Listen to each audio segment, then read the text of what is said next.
करने से पहले मैं आपको बता दूं कि हम लोग अनजाने में कुछ ऐसी गलतियां कर बैठते हैं जो हमें कभी नहीं करनी चाहिए। उस गलती के बारे में आपको अभी कुछ देर में पता चलने वाला है और इस कहानी से आपको एक सीख भी मिलेगी।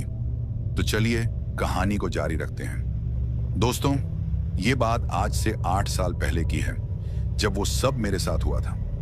आज तो मेरे साथ कोई खलासी नहीं है, लेकिन उस वक्त मेरे साथ मेरा एक खलासी हुआ करता था। उसका नाम मोहन था। मोहन एक होशियार और निडर इंसान था। वो किसी से भी नहीं डरता था।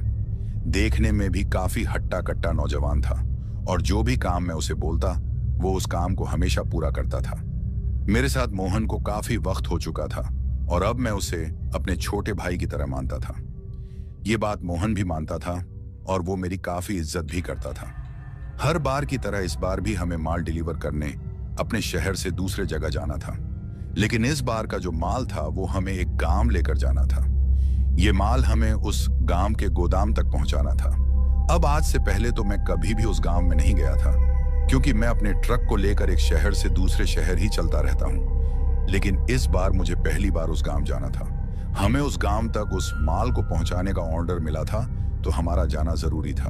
वो गांव शहर से काफी दूर था। हमें काफी वक्त लगने वाला था। एक तो हमें उस रास्ते का पूरा पता नहीं था, हालांकि इतना मैं जानता था कि कौन सी सड़क उस तरफ जाती है, लेकिन मैं कभी उस रास्ते पर गया नहीं था। तभी मैं थोड़ा अनजान था उस रास्ते को लेकर। अब जो मेरे ट्रक का मालिक था, मैंने उससे इस बारे में कहा भी कि मैं इस रास्ते पर पहले नहीं गया हूं। तो मेरी बात सुनकर वो मुझसे कहता है कि तुम्हारा जो खलासी है वो उस रास्ते को अच्छे से जानता है। अब मालिक की बात सुनकर जब मैंने अपने खलासी मोहन से पूछा, तो उसने मुझे बताया कि हाँ उस्ताद, मैं उस रास्ते को जानता हूं। और वो मुझसे ये भी कहता है कि आपसे पहले मैं जिस ड्राइवर के साथ काम करता था, उस ड्राइवर के साथ मैं 1 से 2 बार उस गांव तक गया हूं। अब जब मोहन के मुंह से मैं ये बात सुनता हूं, तो मुझे थोड़ी तसल्ली हो जाती है कि चलो, मोहन उस रास्ते को अच्छे से जानता है। अब टेंशन करने की कोई बात नहीं। उसके बाद मैं अपने ट्रक को माल लोड करने के लिए लगवा लेता हूं। अब जब तक माल लोड हो रहा था, तब तक मैं और मोहन थोड़ी बहुत बातें करते हैं। अब बातों बातों में मोहन से मैं पूछता हूं कि हमें कितना वक्त लगेगा उस गांव तक पहुंचने में। तो मेरी बात सुनकर वो मुझसे कहता है कि उस्ताद, वो गांव तो यहां से काफी दूर है, हमें काफी वक्त लगेगा वहां पहुंचने में, लेकिन आप फिक्र मत करो, रास्ता अच्छा है। और वो मुझसे ये भी कहता है कि उस्ताद, गांव जाने का जो रास्ता है वो जंगल के बीचों बीच से गुजरता है। अब उसकी बात सुनकर मैं उससे कहता हूं कि फिर तो हमें जल्दी से निकलना होगा, क्योंकि एक तो तुम कह रहे हो कि रास्ता लंबा है और जंगल से होता गुजरता है। हमें इस माल को सही सलामत पहुंचाना होगा। दोस्तों, अब आप ये सोच रहे होंगे कि मैं ये सब क्यों बोल रहा हूं, तो आपको बताता चलूं कि कुछ महीने पहले उसी गांव की तरफ जाते एक ट्रक को लुटेरों ने लूट लिया था और जो ड्राइवर उस ट्रक को चला रहा था उसे भी उन लुटेरों ने काफी मारा था। यही सब सोचकर मुझे थोड़ी टेंशन हो रही थी। अब मेरी बात सुनकर मेरा खलासी मुझसे कहता है कि उस्ताद, आप टेंशन मत लो, मैं आपके साथ हूं, मुझे सब पता है उस रास्ते के बारे में। तो उसकी बात सुनकर मैं उसे भी उस ट्रक के हादसे के बारे में बताता हूं जो कुछ महीने पहले हुआ था। तो मेरी बात सुनकर वो मुझसे कहता है कि उस्ताद, उस बात को बीते तो अब काफी वक्त हो गया है, आप यूं ही टेंशन ले रहे हो। उस हादसे के बाद कितनी गाड़ियां उस रास्ते पर गईं, लेकिन आज तक कोई और हादसा मैंने नहीं सुना। और वो मुझसे ये भी कहता है कि लुटेरों का क्या है उस्ताद, आज वो एक रास्ते पे तो कभी दूसरे रास्ते होते हैं। अब उस दिन उस ड्राइवर की किस्मत खराब थी जो उस बेचारे के साथ ये सब हुआ था। मोहन की बात सुनकर मैं उससे कहता हूं कि जो हादसा उस ट्रक ड्राइवर के साथ हुआ था, क्या वो दिन को हुआ था? तो मेरी बात सुनकर मोहन मुझसे कहता है कि नहीं उस्ताद, वो हादसा रात के वक्त हुआ था। अब जब ये बात मैं अपने खलासी के मुंह से सुनता हूं तो मुझे थोड़ी टेंशन होने लगती है। उसके बाद मैं मोहन से कहता हूं कि तुम अभी कुछ देर पहले कह रहे थे कि तुम उस गांव में दूसरे ड्राइवर के साथ माल पहुंचाने 1 से 2 बार गए हो, तो क्या तुम दिन को गए थे या रात को?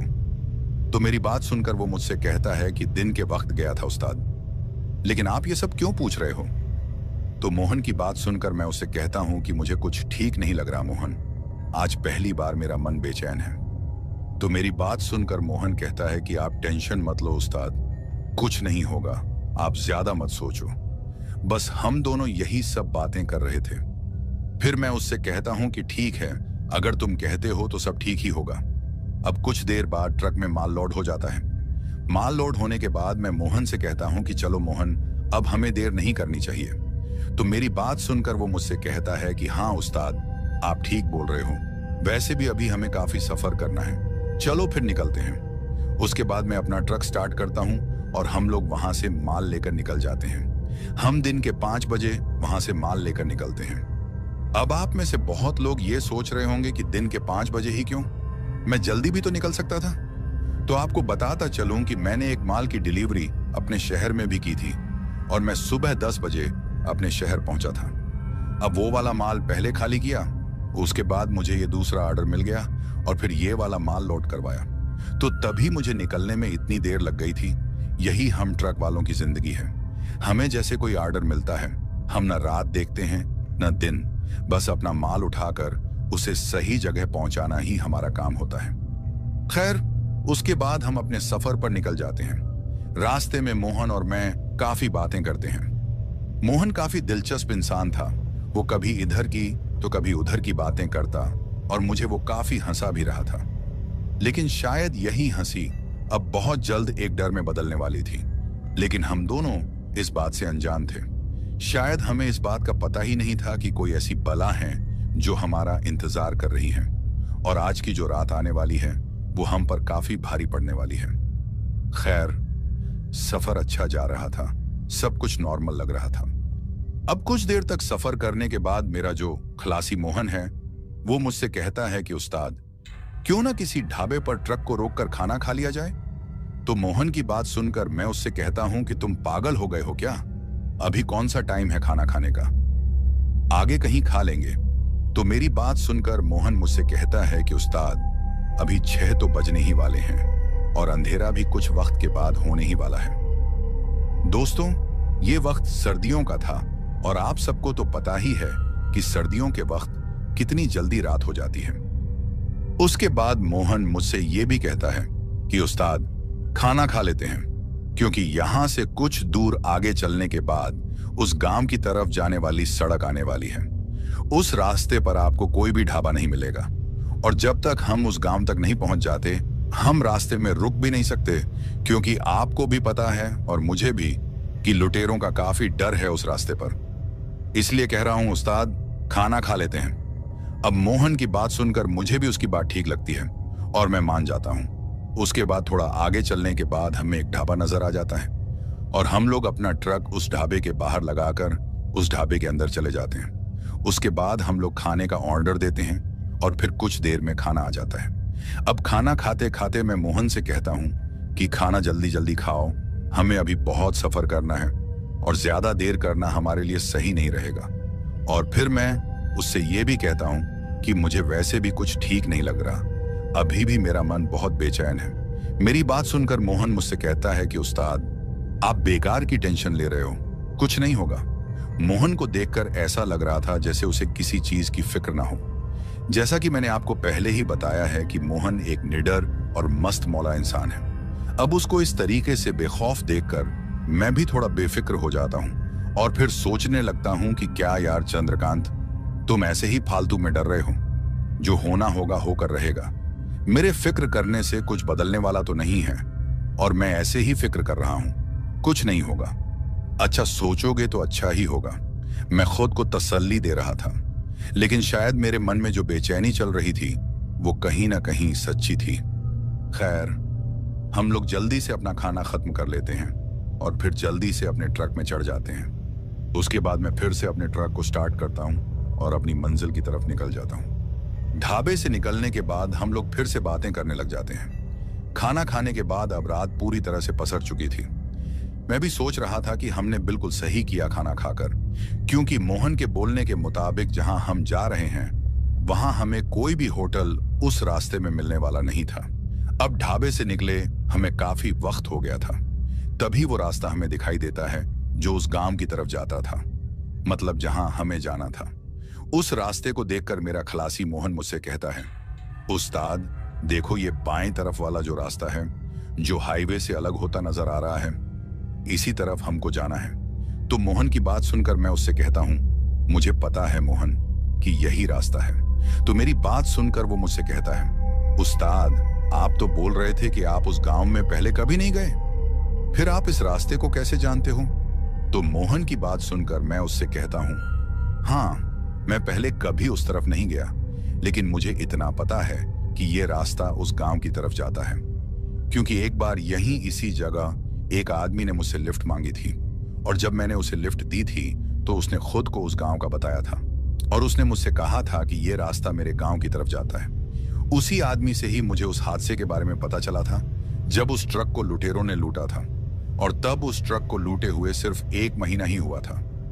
तभी मैं इस रास्ते के बारे में जानता हूं कि यह रास्ता उस तरफ जाता है, हालांकि मैं कभी गया नहीं हूं। लेकिन आज हमारी किस्मत देखो, हमें आज माल लेकर इसी रास्ते से जाना पड़ रहा है। मेरी बात सुनकर मोहन मुझसे कहता है, तभी मैं सोचूं कि आपको कैसे पता कि यह रास्ता उस तरफ जाता है। खैर, उसके बाद हम अपने ट्रक को उस गांव की तरफ जाने वाले रास्ते की तरफ मोड़ लेते हैं, लेकिन शायद हमें इस बात का अंदाजा नहीं था कि उस तरफ जाकर हम कितनी बड़ी गलती कर रहे हैं, और आगे चलकर हमारे साथ क्या होने वाला है, इस बात से हम दोनों अनजान थे। दोस्तों, वो कहते हैं ना, जो जिसकी किस्मत में लिखा होता है वो सब उसे भुगतना ही पड़ता है, और शायद आज हमारी किस्मत ने भी हमें किसी ऐसी चीज से मिलाना था जिसको हम आज तक भूल नहीं पाए हैं। खैर, अब हम अपने ट्रक को लेकर उस रास्ते की तरफ बढ़ जाते हैं। सब कुछ सामान्य लग रहा था। मुझे जरूर उस रास्ते पर चलते हुए थोड़ी बेचैनी हो रही थी, क्योंकि उस रास्ते पर लुटेरों का डर भी बहुत था। हालांकि आज से पहले मुझे कभी भी ऐसी बेचैनी महसूस नहीं हुई थी, लेकिन आज पहली बार मुझे कुछ अच्छा नहीं लग रहा था। तभी मोहन ट्रक का रेडियो ऑन कर लेता है और फिर गाने लगाकर गुनगुनाने लग जाता है। उसे इस तरह से गुनगुनाता देखकर मैं उससे कहता हूं, तुम्हें कभी डर नहीं लगता क्या? तो मेरी बात सुनकर वो मुझसे कहता है, किस बात का डर उस्ताद? मुझे कोई डर वगैरह नहीं लगता, और डर डर कर जीना भी कोई जिंदगी है। हमेशा जिंदगी में खुश रहो। मोहन की बात सुनकर मुझे भी थोड़ी हिम्मत मिलती है, और मैं उससे कहता हूं, बात तो तुम्हारी सही है, लेकिन कभी कभी डरना भी बहुत जरूरी होता है। तो मेरी बात सुनकर मोहन थोड़ा मुस्कुराता है और फिर मुझसे कहता है, बात आपकी भी सही है। उसके बाद मैं मोहन से पूछता हूं, मोहन, तुम मुझसे पहले जिस ड्राइवर के साथ काम करते थे वहां से तुमने काम क्यों छोड़ा था? तो मेरी बात सुनकर वो मुझसे कहता है, उस्ताद, वो ड्राइवर मुझसे काम बहुत करवाता था, लेकिन पैसे कम देता था, और उतने कम पैसों में मेरा गुजारा भी नहीं होता था। तभी मुझे वहां से काम छोड़ना पड़ा। अब हम लोग यही सब बातें कर रहे थे कि अब हमारे देखते देखते जंगल का इलाका शुरू हो जाता है। अब जिस रास्ते पर हम चल रहे थे वो रास्ता पूरी तरह से सुनसान था। एक भी गाड़ी हमें उस सड़क पर दिखाई नहीं दे रही थी। दोस्तों, उस वक्त का जो माहौल था वो काफी डरावना लग रहा था, क्योंकि अंधेरा बहुत ही गहरा था और दूर दूर तक फैला हुआ था। सिर्फ मेरे ट्रक की हेडलाइट्स ही उस रास्ते के अंधेरे को चीरने की कोशिश कर रही थी। हमें सिर्फ उतना ही नजर आ रहा था जितना हम अपने ट्रक की हेडलाइट्स से देख सकते थे, बाकी का हमें कुछ भी दिखाई नहीं दे रहा था। सड़क के दोनों तरफ काला घना जंगल था, जिसके बीचों बीच से हमारा ट्रक उस सुनसान सड़क पर गुजर रहा था। मुझे काफी डर लग रहा था उस रास्ते से गुजरते वक्त। पूरा जंगल शांत नजर आ रहा था। सिर्फ मेरे ट्रक के टायरों की घरघराहट और ट्रक के अंदर का रेडियो ही मुझे सुनाई दे रहा था, और कभी कभी तो मुझे ऐसा महसूस हो रहा था जैसे कोई मुझे उस जंगल से देख रहा हो। इतना डरावना माहौल मैंने पहले कभी महसूस नहीं किया था। लेकिन वहीं अगर मैं मोहन की बात करूं तो वो अभी भी रेडियो में लगे गानों को गुनगुना रहा था। उसे ऐसा माहौल देखकर भी कोई फर्क नहीं पड़ रहा था। खैर, अब इन सब बातों को नजरअंदाज करते हुए मैं अपनी ड्राइविंग पर ध्यान देता हूं और अपने ट्रक की स्पीड को थोड़ा तेज कर लेता हूं ताकि हम जल्दी से अपनी मंजिल पर पहुंच जाएं। लेकिन शायद मंजिल पर पहुंचने से पहले हमारे साथ कुछ ऐसा होने वाला था जिससे हम दोनों अनजान थे। खैर, अभी तक सब कुछ सामान्य लग रहा था, लेकिन फिर हमारे साथ कुछ ऐसा होता है जिसके बारे में हमने कभी सोचा ही नहीं था। मतलब कि अभी हम लोग अपने सफर की तरफ बढ़ ही रहे थे कि अचानक से एक जोरदार धमाका हमें सुनाई देता है, और उस धमाके की आवाज इतनी भयानक होती है कि पूरा जंगल उस आवाज से गूंज उठता है। और उस आवाज को सुनकर मैं और मेरा खलासी मोहन भी काफी ज्यादा डर जाते हैं, क्योंकि उस सुनसान हाईवे पर इस तरह किसी धमाके की आवाज सुनना किसी को भी चौंका सकता था। खैर, अब जब हमने दोनों ने उस धमाके को सुना तो मैं एकदम से अपने ट्रक को ब्रेक लगा देता हूं और फिर ट्रक को सड़क के बीचों बीच रोक देता हूं। अब मेरे ब्रेक लगाते ही मोहन मुझसे पूछता है कि उस्ताद, आपने एकदम से ब्रेक क्यों लगाई, और जिस धमाके की हमको आवाज आई थी वो सब क्या था? तो मोहन की बात सुनकर मैं उससे कहता हूं, मुझे लगता है कि हमारे ट्रक का टायर फट गया है। मेरी बात सुनकर मोहन मुझसे कहता है, उस्ताद ये तो बड़ा गलत हुआ हमारे साथ, अब क्या करेंगे? तो मोहन की बात सुनकर मैं उससे कहता हूं, करना क्या है, टायर को चेंज करना पड़ेगा।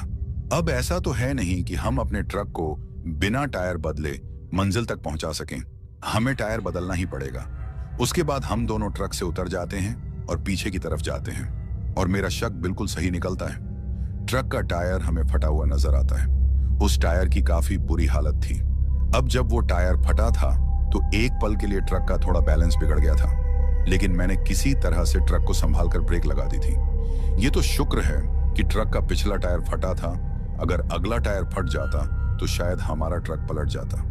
खैर, उसके बाद मैं अपने खलासी मोहन से कहता हूँ, तुम टायर को खोलो, मैं दूसरा टायर लेकर आता हूँ। उसके बाद मोहन टायर को खोलने के काम में लग जाता है और मैं भी दूसरा टायर निकाल लेता हूँ।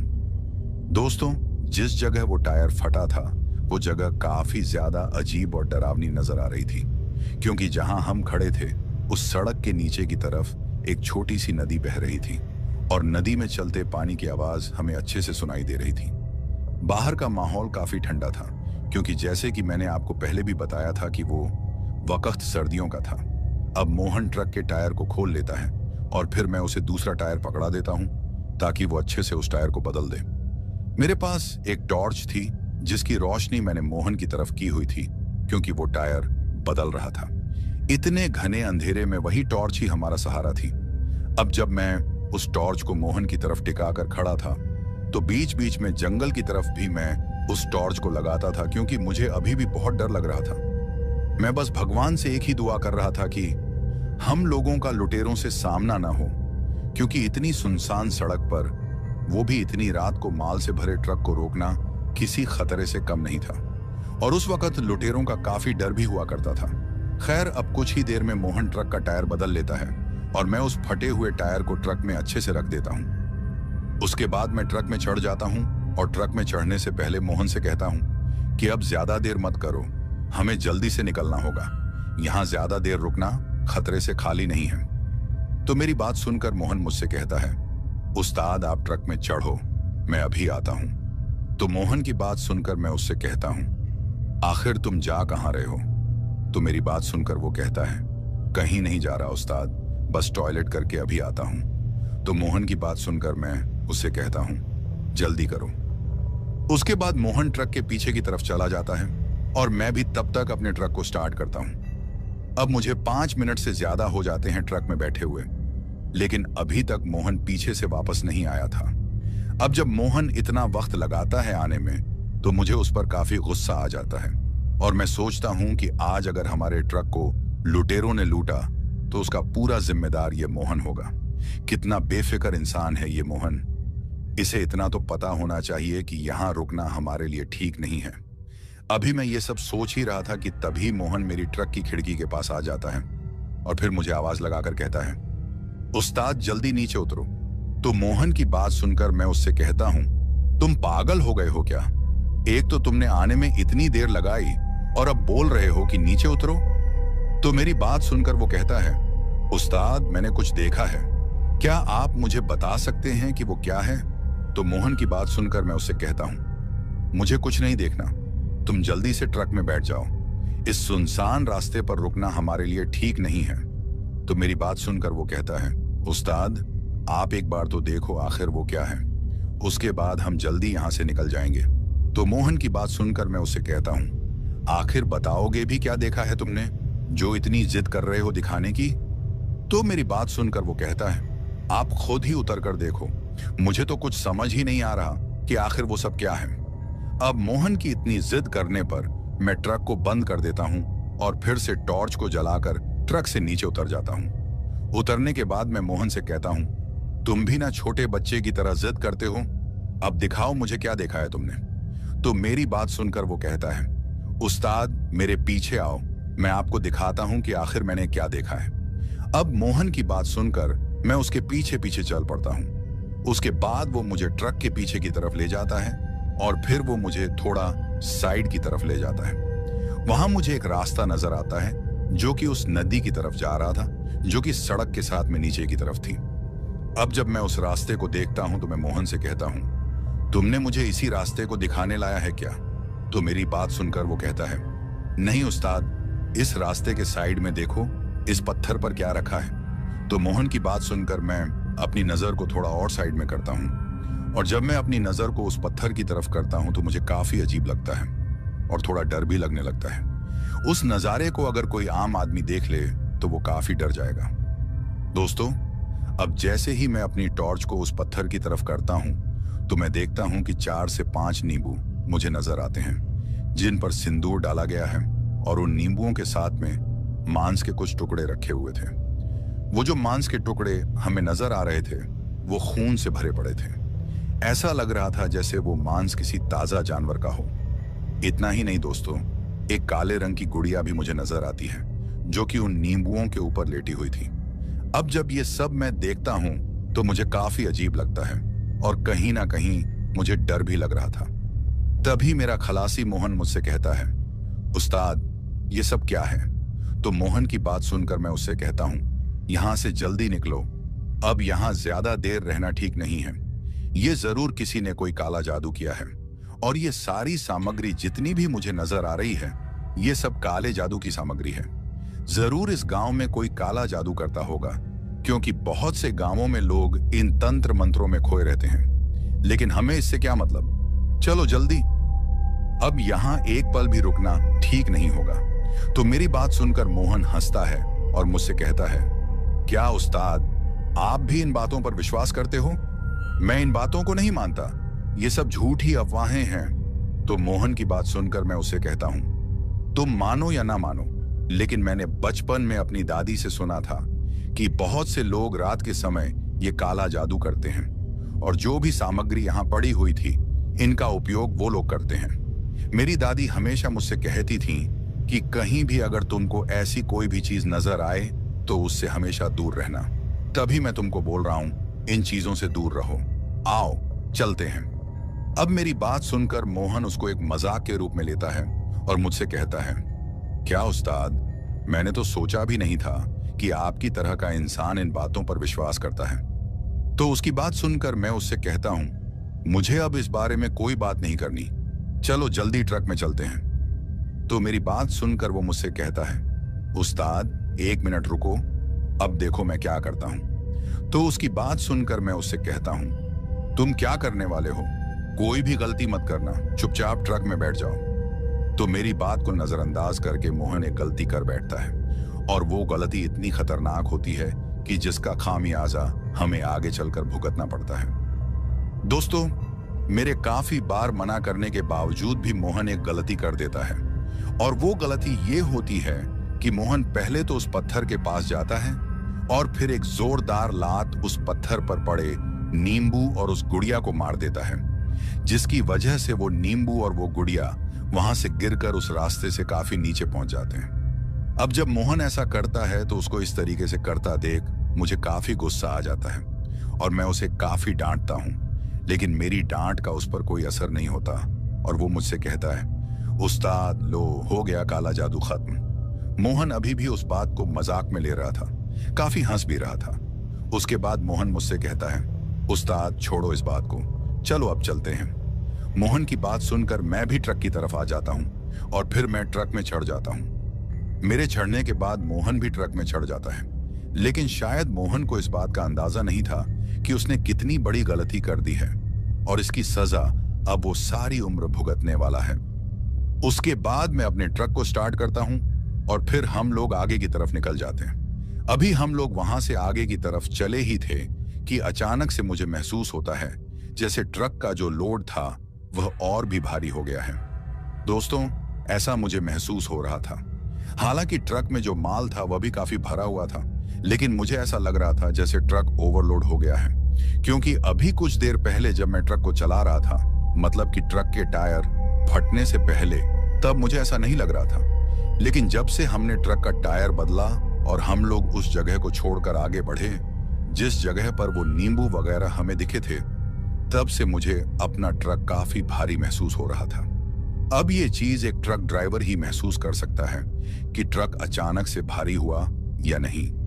उसके बाद मैं ये बात अपने खलासी मोहन से कहता हूँ कि मोहन यार, मुझे ऐसा क्यों लग रहा है जैसे हमारे ट्रक का जो लोड था वो बढ़ गया है। तो मेरी बात सुनकर वो मुझसे कहता है, लोड तो पहले से ही है उस्ताद, आपको ऐसे ही महसूस हो रहा है। और वो मुझसे ये भी कहता है कि आपको अभी भी उन लुटेरों की टेंशन है कि कहीं वो हम पर हमला ना कर लें, और आपको जल्दी से माल पहुंचाने की भी टेंशन है। शायद तभी आपको ऐसा लग रहा है।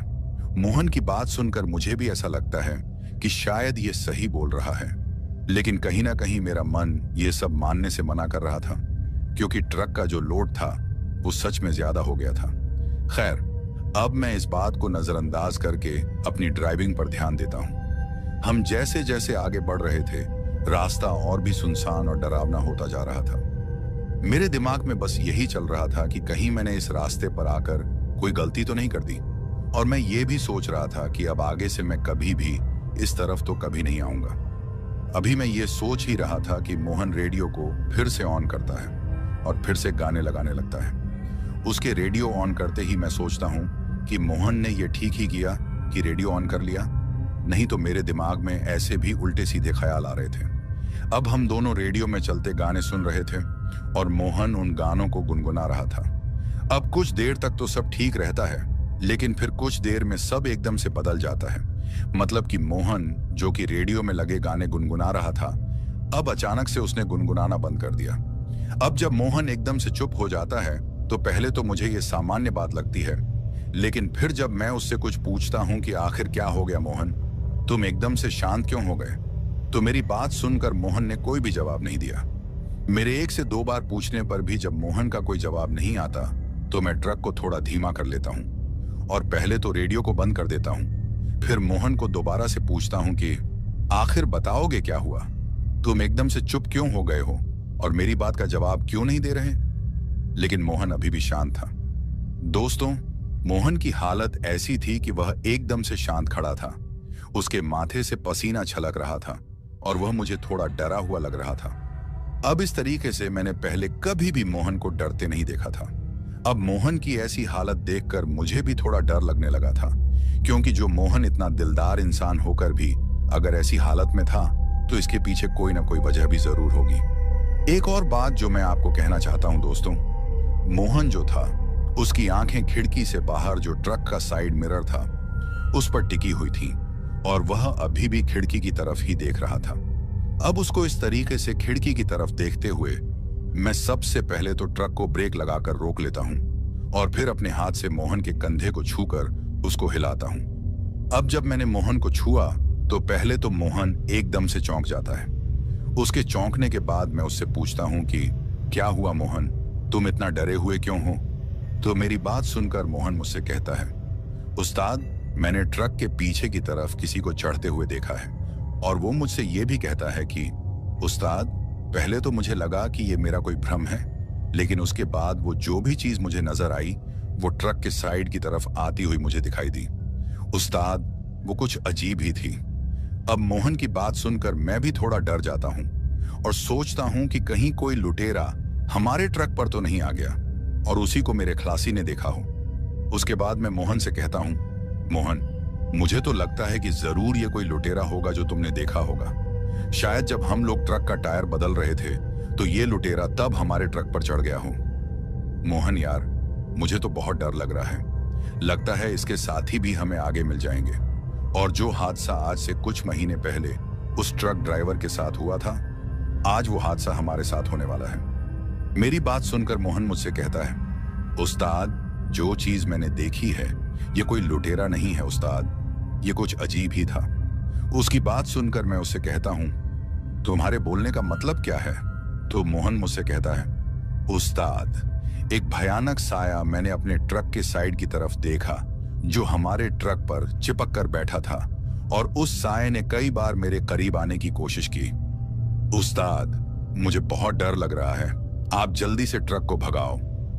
मोहन की बात सुनकर मुझे थोड़ा अजीब लगता है और मैं सोचता हूं कि कहीं मोहन मुझे डराने की कोशिश तो नहीं कर रहा या फिर मुझसे कोई मजाक कर रहा हो, क्योंकि मोहन तो किसी भी चीज से नहीं डरता था। अब ऐसा कौन सा साया इसने देख लिया जो ये सब मुझसे कह रहा है? मुझे इतना तो पता था कि मोहन भूत प्रेतों पर विश्वास नहीं करता और ना मैं इन बातों पर विश्वास करता हूं। उसके बाद मैं मोहन से कहता हूं, तुम्हें मैं ही मिला हूं पागल बनाने को? आगे ही इस रास्ते पर इतना डर है और तुम भी मुझे डराने की कोशिश कर रहे हो। तो मेरी बात सुनकर वो मुझसे कहता है, उस्ताद, मैं झूठ नहीं बोल रहा, आप मेरी बात का विश्वास करो। तो मोहन की बात सुनकर मैं उससे कहता हूं, अगर तुम्हारी बात सच्ची है तो मुझे दिखाओ, कहां है वो साया? तो मेरी बात सुनकर वह कहता है, उस्ताद, अभी कुछ देर पहले यहीं मेरी खिड़की के पास मुझे नजर आया था। अब उसकी बात सुनकर एक पल के लिए मुझे लगता है कि हो सकता है इसने जरूर किसी लुटेरे को ही देखा हो, क्योंकि मोहन इतना भी झूठ मुझसे नहीं बोल सकता। उसके बाद मैं मोहन से कहता हूं, चलो मुझे दिखाओ, कहां पर है वो साया? आओ ट्रक के पीछे अच्छे से देखते हैं कि आखिर तुमने क्या देखा। तो मेरी बात सुनकर वो पहले तो मना करता है, लेकिन फिर मान जाता है।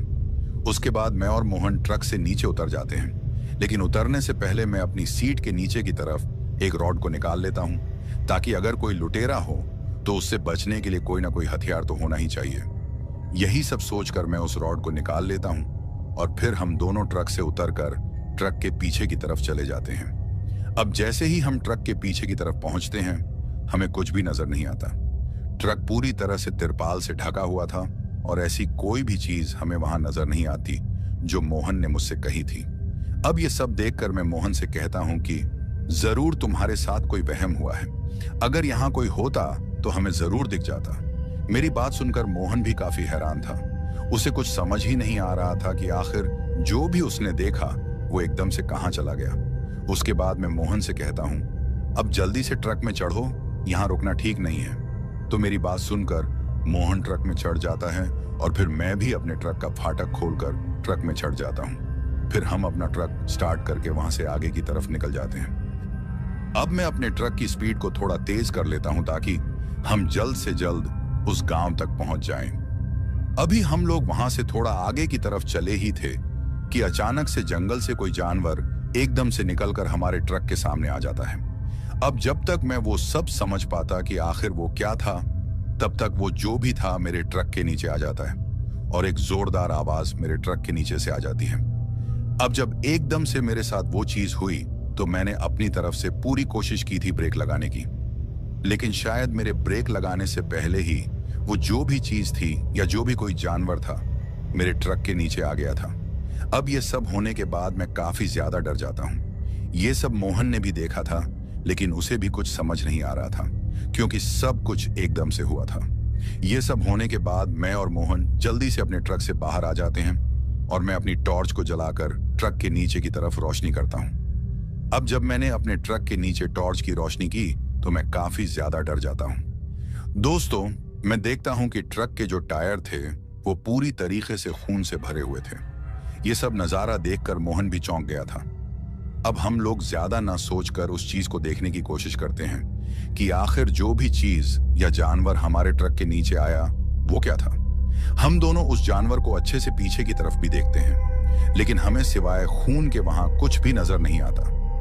अब हम लोगों की तो कुछ समझ में ही नहीं आ रहा था कि आखिर जो भी हमारे ट्रक के नीचे आया वो गया तो गया किधर, और वो क्या था। अगर कोई जानवर था तो हमें दिख क्यों नहीं रहा। ये सब देखकर मेरा दिमाग खराब हो गया था। उसके बाद मैं मोहन से कहता हूं कि छोड़ो इस बात को और जल्दी से ट्रक में चढ़ो। उसके बाद मोहन और मैं हम दोनों ट्रक में चढ़ जाते हैं और अपने ट्रक को स्टार्ट करके जितनी जल्दी हो सके वहां से निकल जाते हैं। अब गांव तक पहुंचने में हमें थोड़ा ही समय लगने वाला था। उसके बाद हम लोग अपनी मंजिल की तरफ बढ़ते रहते हैं। अब वहां से चले हमें 2 से 3 मिनट ही हुए होंगे कि मोहन फिर से डर जाता है और थोड़ा चीख कर मुझसे कहता है, उस्ताद, वो साया फिर से मुझे दिख रहा है। उस्ताद, ट्रक को तेज करो, वो हमारे पीछे ही आ रहा है। अब उसकी बात सुनकर मुझे कुछ समझ ही नहीं आ रहा था कि उसकी बात पर यकीन करूं या नहीं। लेकिन जो भी अब तक हमारे साथ उस रास्ते में हुआ था, उन सब को सोचकर मुझे थोड़ा थोड़ा विश्वास हो भी रहा था। लेकिन पूरी तरह से अभी भी मैं इस बात को नहीं मान रहा था कि जो भी मोहन मुझसे कह रहा है क्या वो सच है। अब जब मोहन को 1 से 2 बार वो साया फिर से नजर आता है तो मोहन अपनी सीट से उठकर मेरी सीट के पीछे आ जाता है। उसको इस तरीके से मैंने पहले कभी भी डरता नहीं देखा था। अब जब मोहन मेरे पीछे आ जाता है तो मैं उससे कहता हूं कि क्या हो गया, तुम यहां मेरे पीछे क्यों आ गए। तो मेरी बात सुनकर वो मुझसे कहता है, उस्ताद, वो साया हमारे ट्रक पर फिर से सवार हो गया है और वो दिखने में काफी भयानक नजर आ रहा है। अब उसकी बातें सुनकर मुझे उस पर विश्वास होने लगा था, क्योंकि मोहन अगर इतना डरा है तो जरूर इसके पीछे कोई बात होगी। खैर, मोहन के पीछे आ जाने के बाद मैं उससे कहता हूं कि तुम फिक्र मत करो, आराम से बैठो और खुद को संभालो। उसके बाद मैं ट्रक चलाता रहता हूं। अब जब मैं ट्रक चला रहा था कि अचानक मुझे अपने ट्रक के साइड मिरर में थोड़ी हलचल महसूस होती है। अब जब मुझे ऐसा महसूस होता है तो मैं कुछ सेकंड के लिए अपनी नजर उस साइड मिरर की तरफ करता हूं। अब जैसे ही मैंने अपनी नजरों को साइड मिरर की तरफ किया तो जो मैं देखता हूं उसे देखकर मेरी आंखें फटी की फटी रह जाती हैं। इतना डरावना मंजर मैंने अपनी जिंदगी में पहली बार देखा था। दोस्तों, अब जैसे ही मेरी नजर उस साइड मिरर पर पड़ती है तो मैं देखता हूं कि सच में एक काला साया मेरे ट्रक के साइड की तरफ मुझे दिखाई देता है। और अब मुझे पूरे तरीके से विश्वास हो जाता है कि जो भी मेरा खलासी मोहन मुझसे कह रहा था वो सब सच था। दोस्तों, वो साया काफी अजीब तरीके से ट्रक पर चिपका हुआ मुझे नजर आ रहा था। जिस तरीके से कोई छिपकली किसी दीवार पर चिपक कर बैठती है, उसी तरीके से वो साया मेरे ट्रक के साइड में पीछे की तरफ चिपका हुआ मुझे नजर आ रहा था। उस साये को देखकर मैं बुरी तरह से डर जाता हूं और मैं अपने खलासी मोहन से कहता हूं, मोहन, तुम्हारी बात बिल्कुल सच्ची थी, वो साया सच में हमारे ट्रक पर ही बैठा हुआ है। मेरी बात सुनकर मोहन और भी डर जाता है और रोते हुए मुझसे कहता है, उस्ताद, कुछ भी करो, मेरी जान बचा लो। मोहन की बात सुनकर मैं एकदम से शांत हो गया था, क्योंकि मुझे कुछ भी समझ नहीं आ रहा था कि आखिर उस साये से कैसे बचा जाए। अभी मैं ये सोच ही रहा था कि तभी वो साया उस ट्रक से साइड से चलता हुआ मेरी खिड़की के काफी करीब आ जाता है। और जब वो साया मेरे ट्रक की खिड़की के पास आ जाता है तो उस चीज को देखकर मेरी हालत काफी ज्यादा खराब हो जाती है। इतना भयानक नजारा मैंने अपनी जिंदगी में पहली बार देखा था। दोस्तों, मैं देखता हूं कि जब वो साया मेरे काफी करीब आ जाता है तो वो साया एक औरत की तरह मुझे नजर आता है, लेकिन वो दिखने में कोई साधारण औरत नहीं बल्कि किसी चुड़ैल की तरह नजर आ रही थी। दोस्तों, उस चुड़ैल ने काली पोशाक पहनी हुई थी। उसके काफी लंबे काले बाल जो कि हवा में लहरा रहे थे, बड़े बड़े दांत और लंबे लंबे नाखून मुझे साफ साफ दिखाई दे रहे थे। उसका चेहरा इतना भयानक था कि उसको शब्दों में पिरोना काफी मुश्किल था। उसकी आंखें बिल्कुल आग में जले अंगारों की तरह नजर आ रही थीं। मैं चाहकर भी उससे अपनी नजरों को मिला नहीं पा रहा था। इतना भयानक चेहरा अगर कोई भी देखे तो उसे हार्ट अटैक हो जाए, और शायद अब मेरी हालत भी कुछ ऐसी ही थी। मुझे बस ऐसा महसूस हो रहा था जैसे अभी कुछ देर में मुझे हार्ट अटैक आने वाला है। और वो जो भी कोई चीज या चुड़ैल थी वो काफी ध्यान से मुझे बाहर की तरफ से उस शीशे से देख रही थी। मेरे हाथ जैसे मानो स्टीयरिंग पर जाम से हो गए थे। मुझे बस ऐसा लग रहा था जैसे अब मेरे ट्रक का बैलेंस बिगड़ जाएगा और हमारा ट्रक पलट जाएगा। लेकिन एक बात की समझ मुझे अभी तक नहीं आई थी। वो जो भी हमारे ट्रक के अंदर अभी तक नहीं आई थी, शायद हमारे ट्रक में लगाई भगवान की जो मूर्ति थी, ये सब उसी की शक्ति थी कि वो चुड़ैल अभी तक हमारे ट्रक के अंदर नहीं आई थी। अब किसी तरीके से उसी तरह ट्रक चलाते हुए मेरा खलासी मोहन मुझसे कहता है, उस्ताद, वो देखो, गांव नजर आ गया है। उस्ताद, आप किसी तरीके से अपने ट्रक को गांव तक पहुंचा दो, फिर शायद हम बच जाएं। मोहन की बात सुनकर मुझे एक उम्मीद नजर आने लगी कि शायद गांव में पहुंचकर हमारी जान बच सकती है। अब इतना तो मुझे पता चल चुका था कि ये चुड़ैल हमारे केबिन के अंदर आने वाली नहीं है, क्योंकि ट्रक के अंदर भगवान शंकर की मूर्ति लगी हुई थी। अब इसी बात को ध्यान में रखकर मैं थोड़ी हिम्मत करके अपने ट्रक को गांव की सीमा के अंदर ले जाता हूं और फिर हम लोग गांव में पहुंच जाते हैं। अब जैसे ही हम लोग गांव पहुंचते हैं तो मैं अपनी खिड़की की तरफ डरते हुए देखता हूं कि क्या वो चुड़ैल अभी भी वहीं पर है। लेकिन जैसे ही मैं अपने ट्रक के साइड मिरर में देखता हूं तो मुझे उस तरफ कोई भी नजर नहीं आता। मोहन अभी भी मेरी सीट के पीछे ही बैठा हुआ था। उसके बाद मोहन मुझसे कहता है कि उस्ताद, क्या अभी भी वो साया आपको दिख रहा है? तो मोहन की बात सुनकर मैं उससे कहता हूं कि नहीं, मुझे अब कोई भी नजर नहीं आ रहा। मेरी बात सुनकर मोहन चैन की सांस लेता है और फिर मुझे भी थोड़ी तसल्ली मिल चुकी थी कि चलो उस चीज से कहीं पीछा छूटा। लेकिन शायद हम गलत थे, क्योंकि अभी भी हम लोगों का पीछा नहीं छूटा था। दोस्तों, उसके बाद हम लोग अपना माल लेकर उस गोदाम में पहुंच जाते हैं, लेकिन गोदाम बंद हो चुका था। अब हमें सुबह का इंतजार करना था। उसके बाद मैं और मेरा खलासी मोहन उस गोदाम के बाहर ट्रक लगाकर पूरी रात उसी ट्रक में बिताते हैं, क्योंकि हम जानते थे कि जब तक हम इस ट्रक के अंदर हैं, हम सुरक्षित हैं। वो पूरी रात हम उस ट्रक से बाहर नहीं आए और फिर हम लोग ट्रक के अंदर ही सो गए थे। उसके कुछ समय के बाद सुबह हो जाती है और फिर हम लोग अपना माल डिलीवर करके वापस लौट जाते हैं। अब दिन के वक्त तो हमारे साथ कुछ नहीं होता है, लेकिन हम दोनों अभी भी उस रात को भूले नहीं थे। उसके बाद हम लोग वापस आ जाते हैं। अब वापस आकर मैं अपने मालिक से कहता हूं कि 1 से 2 दिन का मुझे काम नहीं करना है, क्योंकि मुझे अपने घर पर कुछ जरूरी काम है। तो मेरी बात सुनकर मेरे ट्रक का मालिक मान जाता है। दोस्तों, मुझे कोई भी जरूरी काम नहीं था, लेकिन मुझे आराम की सख्त जरूरत थी, क्योंकि मेरा बदन पूरी तरह से टूट रहा था। मुझे ऐसा महसूस हो रहा था जैसे मैं बीमार होने वाला हूं। उसके बाद मैं मोहन से भी कहता हूं कि तुम भी 1-2 दिन आराम करो, उसके बाद हम काम पर आएंगे। तो मेरी बात सुनकर वो भी हामी भरता है। उसके बाद मैं अपने घर चला जाता हूं और घर पहुंचकर वही होता है जो मैंने सोचा था। मतलब कि मैं काफी बीमार हो जाता हूं। मेरी हालत काफी बिगड़ चुकी थी, काफी तेज बुखार मुझे आ रहे थे। ये सब देखकर मेरी बीवी काफी ज्यादा डर जाती है। कोई भी दवा मुझ पर असर नहीं कर रही थी। दोस्तों, जब भी मैं रात को सोता, मुझे वो चुड़ैल अपने सामने हंसते हुए नजर आती और मैं पूरी रात चीखता रहता था। अब जब ऐसी हालत मेरी बीवी देखती है तो वो थोड़ा बहुत तो समझ ही गई थी कि ये बात सामान्य नहीं है। उसके बाद वो मुझसे पूछती है कि आखिर आपके साथ कोई ऐसी वैसी घटना तो नहीं हुई थी जिसकी वजह से आपकी ऐसी हालत हुई है। दोस्तों, मैंने अपनी बीवी को अभी तक इस बारे में नहीं बताया था, लेकिन उसके काफी ज्यादा जोर देने पर और अपनी बिगड़ती हालत देखकर मैं सब कुछ अपनी बीवी को बता देता हूं। मेरी बात सुनकर वो काफी ज्यादा डर जाती है और अपने हाथ को अपने मुंह पर रखकर काफी ध्यान से मेरी तरफ देखती है और फिर मुझसे कहती है कि आपको ये बात मुझसे पहले बोल देनी चाहिए थी। फिर मैं उससे कहता हूं कि तुम इस बात को सुनकर डर जाती, तभी मैंने तुमसे ये बात छुपाई। उसके बाद वो मुझे आराम करने को कह देती है। मेरी हालत हर दिन खराब होती जा रही थी। मेरी आंखों के नीचे काले घेरे बन गए थे। अभी मैं आराम कर ही रहा था कि अचानक मेरे माथे पर किसी का हाथ आता है और जब मैं अपनी आंखें खोलता हूं तो मैं एक तांत्रिक को अपने सामने देखता हूं। उस तांत्रिक को मेरी बीवी लेकर आई थी। उसके बाद मेरी बीवी मुझसे कहती है कि आप फिक्र मत करो, ये तांत्रिक बाबा आपको ठीक कर लेंगे। उसके बाद वो तांत्रिक मुझसे कहता है कि बहुत बड़ी गलती कर ली है तुम लोगों ने, वो तुम्हें नहीं छोड़ने वाली। तुमने उसकी सामग्री को भंग किया है और वो काफी क्रोधित भी है।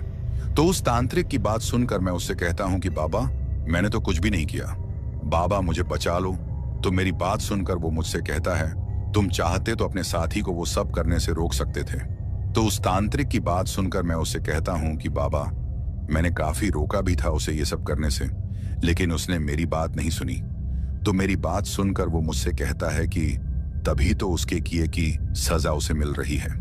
अब उस तांत्रिक की बात सुनकर मुझे कुछ समझ नहीं आ रहा था, लेकिन तभी मेरी बीवी उस तांत्रिक के कदमों में गिर जाती है और उसे कहती है कि बाबा, मेरे पति को बचा लो। तो मेरी पत्नी की इस तरह की विनती करने के बाद वो मान जाता है और फिर कुछ मंत्र उच्चारण करता है। उसके बाद वो मेरी पत्नी को उस कमरे से बाहर निकाल देता है। फिर वो तांत्रिक काफी मंत्रोच्चार करता है और एक विभूति मेरे माथे पर लगाता है। उसकी लगाई हुई विभूति से मैं काफी ज्यादा चिल्ला रहा था, क्योंकि मुझे बहुत तकलीफ हो रही थी और काफी चिल्लाने के बाद मैं बेहोश हो जाता हूँ। और जब मुझे होश आती है तो मेरे सामने मेरी बीवी और वो तांत्रिक खड़ा था। उसके बाद वो मुझसे कहता है कि अब तुम बहुत जल्द ठीक हो जाओगे, लेकिन आइंदा इन बातों का ख्याल रहे कि दोबारा ऐसी गलती ना हो पाए। उसके बाद मैं उस तांत्रिक बाबा का शुक्रिया करता हूं और फिर वो बाबा वहां से चला जाता है। अब कुछ दिनों के बाद मैं पूरी तरह से ठीक हो जाता हूं। अब जब मैं पूरी तरह से ठीक हो जाता हूं तो मैं सोचने लगता हूं कि अगर मेरी इतनी बुरी हालत हुई थी तो मेरे खलासी जिसने वो सब किया था उसका क्या हाल होगा। मुझे अब उसकी फिक्र होने लगी थी। उसके बाद मैं अपने खलासी को फोन करता हूं, लेकिन मोहन का फोन तो बज रहा था लेकिन कोई भी फोन नहीं उठा रहा था। अब मेरे काफी बार फोन करने पर मोहन की पत्नी फोन उठाती है और जब मैं उससे पूछता हूं कि मोहन किधर है, वो फोन क्यों नहीं उठा रहा, तो उसकी पत्नी काफी जोरों से रोती है। अब उसके ऐसा रोने पर मैं काफी डर जाता हूं कि कहीं उसे कुछ हो तो नहीं गया। मेरे ज्यादा जोर देने पर उसकी पत्नी मुझसे कहती है कि उनकी हालत काफी ज्यादा खराब हो गई है, न वो बात करते हैं और अब तो उन्होंने खाना पीना भी छोड़ दिया है। उसकी बात सुनकर मैं फौरन मोहन से मिलने के लिए उसके घर चला जाता हूं और जब मैं वहां पहुंचता हूं तो जो मैं देखता हूं उसे देखकर मेरी आंखें फटी की फटी रह जाती हैं। दोस्तों, मैं देखता हूं कि मोहन की हालत काफी ज्यादा खराब थी। हट्टा कट्टा मोहन अब एक सूखी लकड़ी की तरह हो गया था। उसका पूरा शरीर काफी पिचक चुका था। इतना कमजोर उसे मैंने पहले कभी नहीं देखा था। उसको देखकर बस ऐसा लग रहा था जैसे ये बस आज या कल का ही दिन निकालेगा। उसकी इतनी बुरी हालत देखकर मुझे काफी दुख हो रहा था, लेकिन शायद इसका जिम्मेदार वो खुद ही था। उसे उस जगह पड़ी हुई सामग्री को लात नहीं मारनी चाहिए थी। हालांकि मैंने उसे रोका भी था, लेकिन मेरी बात का उस पर कोई भी असर नहीं हुआ था। दोस्तों, एक बात और जो मैं आपको बता दूं, मोहन ने जिस लात से उस सामग्री को मारा था वो टांग और पैर पूरी तरह से सड़ चुका था और डॉक्टरों ने उसकी वो टांग काट ली थी। बेचारे मोहन की इतनी बुरी हालत थी कि मैं आपको बता भी नहीं सकता। उसकी बीवी काफी जोर जोर से रो रही थी और उसके 2 बच्चे भी रो रहे थे। अब उनकी ये हालत देखकर मुझे उन पर काफी दया आती है, लेकिन मैं कुछ कर भी तो नहीं सकता था। लेकिन तभी मुझे याद आया कि जिस तांत्रिक ने मुझे ठीक किया है, अगर वो मोहन की कुछ मदद कर सके तो कम से कम इन बच्चों से इनके बाप का सहारा तो नहीं छूटेगा। खैर, उसके बाद मैं वापस लौट जाता हूं और अपनी पत्नी से मोहन के बारे में सब कुछ बताता हूं। मेरी पत्नी को भी यह सुनकर काफी दुख होता है, क्योंकि वो भी मोहन को अपने भाई की तरह मानती थी। उसके बाद मेरी पत्नी और मैं उस तांत्रिक को लेकर मोहन के घर चले जाते हैं। दोस्तों, हम लोग उसी दिन मोहन के घर चले गए थे जिस दिन मैं पहले उसे देखने गया था, क्योंकि अगर मैं थोड़ी भी देर करता तो शायद मोहन की जान पर बन सकती थी। अब वहां पहुंचकर वो तांत्रिक हम सबको मोहन के कमरे से बाहर निकालता है और फिर कमरा बंद करके अंदर कुछ मंत्र उच्चारण करने लग जाता है। अब कुछ देर बाद मोहन की चीखें उस कमरे से बाहर हमें सुनाई दे रही थीं। वो सिर्फ अपनी माफी की गुहार लगा रहा था कि मुझे माफ कर दो, दोबारा मैं कभी भी ऐसी गलती नहीं करूंगा। और फिर हम लोगों को काफी भयानक चीखें मोहन की सुनाई देती हैं। अब लगभग 1 घंटे के बाद वो तांत्रिक उस कमरे से बाहर निकलता है और हमसे कहता है कि अब ये ठीक हो जाएगा, लेकिन इसे पूरी तरह ठीक होने में काफी महीने लग सकते हैं। उस तांत्रिक की बात सुनकर मोहन की बीवी और हम सब उसका धन्यवाद करते हैं। उसके बाद वो तांत्रिक हमसे कहता है कि अगर कहीं भी अनजाने में ऐसी कोई भी चीज हमें दिखे जो सामान्य नजर ना आए तो हमें उससे दूरी बनानी चाहिए। उसके बाद हम सब उस तांत्रिक की बात मानकर हामी भरते हैं और फिर वो तांत्रिक वहां से चला जाता है। मोहन को 6 महीनों से ज्यादा का समय लग जाता है ठीक होने में, लेकिन आज मोहन पूरे तरीके से ठीक हो गया है। उसने अब खलासी का काम छोड़कर एक दुकान पकड़ ली है और अब मोहन उसी दुकान को चलाकर अपने परिवार का पालन पोषण करता है। दोस्तों, इस कहानी से हमें ये सीख मिली कि कहीं भी अगर अनजाने में आपको कोई ऐसी सामग्री नजर आती है जो आपको लगता है कि किसी तंत्र मंत्र या काले जादू से जुड़ी हुई है, तो गलती से भी उसके पास न जाएं, न ही उसे छूने की कोशिश करें, क्योंकि अगर आप लोग ऐसा करते हो तो सकता है आपकी खुशहाल जिंदगी मौत से भी बदतर हो जाए। दोस्तों, इन सब चीजों से दूर रहें और अगर आप इन सब चीजों पर विश्वास नहीं करते तो ये काफी अच्छी बात है, लेकिन अनजाने में भी ऐसी कोई गलती ना करें जो आप पर भारी पड़ जाए। तो दोस्तों, कैसी लगी हमारी ये कहानी? अगर आपको ऐसी और भी कहानियां सुननी हैं तो हमारे चैनल को सब्सक्राइब करना बिल्कुल मत भूलिएगा। अब चलते हैं उन दोस्तों की ओर जिन्होंने हमारी पिछली कहानी पर कमेंट करके हमें अपना प्यार और समर्थन दिया। तो चलिए सबसे पहले उनका नाम लेते हैं। पहले हैं दीपक, मुंबई महाराष्ट्र से। वंश सैनी हैं उत्तर प्रदेश से, अभय वढ़ेर हैं गिर गुजरात से, रबिन लामा हैं सऊदी अरब से, रीता छाबरियानी हैं जकार्ता से, सूरज सिंह हैं नोएडा उत्तर प्रदेश से, सनी हैं दिल्ली से, कौशल हैं मथुरा उत्तर प्रदेश से, प्रसेनजीत मनसी हैं बिष्णुपुर उत्तर दिनाजपुर से, राज पासवान हैं फाजिल नगर उत्तर प्रदेश से, फरहान पठान हैं कानपुर से, परितोष हैं दरभंगा बिहार से, हर्षी हैं रतलाम मध्य प्रदेश से आरण के, सागर हैं दिल्ली से, गुरी हैं इटली से, आसिफ खान हैं सारंगपुर उत्तर प्रदेश से, विक्रम ठाकुर हैं कबीरधाम छत्तीसगढ़ से, आकाश हैं हिंगोली महाराष्ट्र से, अक्सम खान हैं जौनपुर उत्तर प्रदेश से, कृष्णा काजले हैं नासिक महाराष्ट्र से, सुब्रत ब्रह्मा हैं काठमांडू नेपाल से, सूरज हैं उमरोंसो असम से, गोपी बहादुर हैं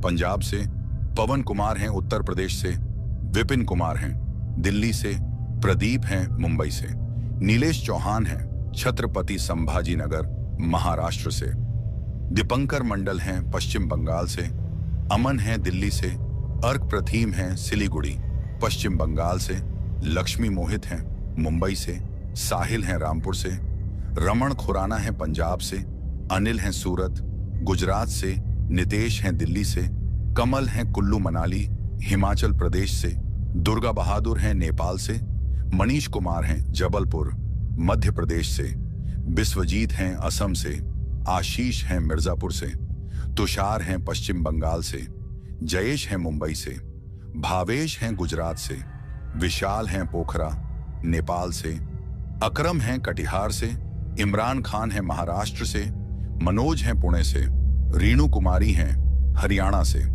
ज्योति हैं गोरखपुर से, अशोक आर्य हैं गाजियाबाद से, उमर हैं कर्नाटक से, शरीफ अंसारी हैं उत्तर प्रदेश से, देवेंद्र हैं चेन्नई से, अर्जुन हैं भोपाल से, पुन्नी टेलर हैं अमृतसर से, रमेश झवाली हैं नेपाल से, अजीत कुमार हैं दिल्ली से, बहादुर हैं नेपाल से, हरिकिशन सक्सेना हैं हरदोई से, और सबसे आखिर में हैं सुनील राम अनूपगढ़ से। दोस्तों, ये थे उन लोगों के नाम जिन्होंने हमारी पिछली कहानी पर कमेंट करके हमें बताया कि वो कहां से हमारी कहानियां सुनते हैं और उन्हें हमारी कहानी कैसी लगी। इसके साथ ही अगर किसी का नाम छूट गया हो तो वो कमेंट करके हमें जरूर बताना, आने वाली वीडियो में उनका नाम लिया जाएगा। दोस्तों, आप लोगों से मेरी एक शिकायत है और वो शिकायत ये है कि आप लोग कहानी तो पूरी सुनते हैं लेकिन वीडियो को लाइक नहीं करते। दोस्तों, इस बार मुझे पूरी उम्मीद है कि आप मेरी इस शिकायत को दूर करेंगे और वीडियो को लाइक जरूर करेंगे ताकि मुझे भी ये एहसास हो सके कि मेरी मेहनत आपको पसंद आ रही है। आपका एक लाइक मुझे और भी बेहतरीन कहानियां लाने का हौसला देता है। दोस्तों, दूसरी वीडियोस की तरह इस वीडियो पर भी अपना प्यार दिखाइए और मुझे सपोर्ट करिए क्योंकि आप सबके सपोर्ट के कारण ही मैं यहां तक पहुंचा हूं और मुझे उम्मीद है कि आप लोगों के बलबूते ही एक दिन हमारी ये फैमिली काफी आगे तक जाएगी। चैनल पर अगर कोई नया है तो चैनल को सब्सक्राइब जरूर करें ताकि आप भी हमारी इस फैमिली का हिस्सा बन सकें। और जिन लोगों ने पहले से ही हमारे चैनल को सब्सक्राइब किया है उन सभी का मैं तहे दिल से शुक्रगुजार हूं। इसके साथ ही मैं आप सबसे अलविदा कहना चाहता हूं। बाय दोस्तों।